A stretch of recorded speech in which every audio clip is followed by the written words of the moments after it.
Merci Madame la Présidente.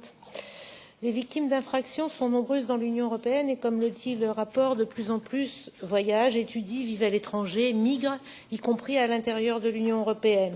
Elles peuvent y être victimes d'infractions et la directive de 2012 tentait de répondre à cette situation, mais elle s'avère insuffisante, comme cela a déjà été dit, y compris parce qu'un certain nombre d'États ont mal, voire pas transposé la directive et l'ont encore moins évaluée.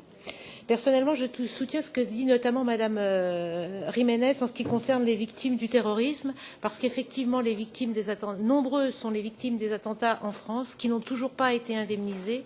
Et je pense tout particulièrement à ce qu'on appelle les victimes collatérales, notamment de la destruction de l'immeuble à Saint-Denis, qui n'était pour rien dans l'attentat et qui ne sont toujours pas relogées 3 ans plus tard. Et je trouve que c'est assez scandaleux. Madame Björk, shadow pour la GUE, ne peut être là, elle m'a demandé de l'excuser.